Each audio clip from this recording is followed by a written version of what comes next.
Ja sam Božo Radić, specijalist gastroenterologije. Dobrodošli u Polikliniku Ambroža.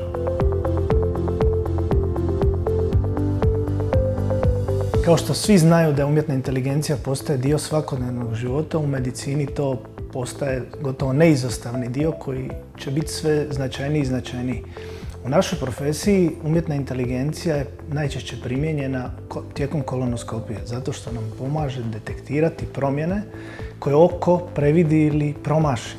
Tako je do danas poznato da umjetna inteligencija može pomoći u detekciji promjena koje su važne čak 24% više nego što to radi samo oko dok radimo pretragu.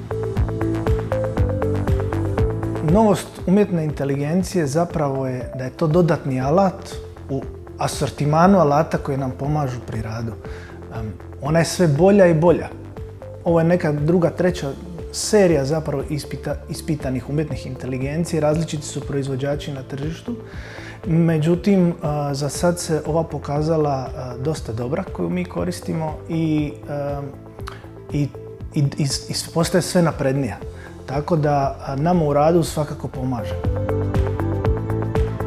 Analizirali smo u startu naravno svaku pažljivu kolonoskopiju dok još nismo imali iskustva kako to radi, kako funkcionira i primijetili smo da jedno 15 do 20% onoga što bismo mi možda previdjeli, pogotovo vrlo malog, je aparat detektirao.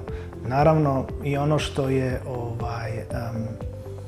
ima ih takozvani lažno pozitivnih signala, brojni su, ali dok naučite koristiti alat i oko na te promjene, značajno se popravi detekcija.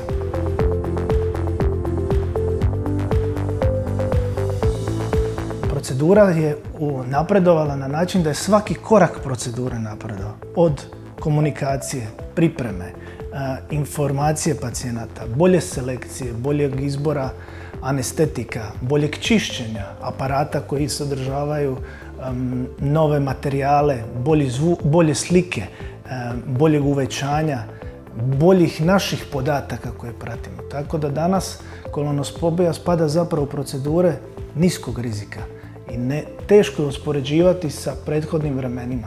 Po meni, integrativni dio svake kolonoskopije bi trebala biti analgosedacija. To bi trebao biti jedan integrirani proces. Da čovjeka ne boli, da mu bude ugodno, da se pregled napravi kako treba. Prije se nije ni znalo što kolonoskopija jest jer nisu postojali parametri kvalitete. Danas parametri kvalitete postoji, standardi izvedbe i pripreme za kolonoskopiju postoje.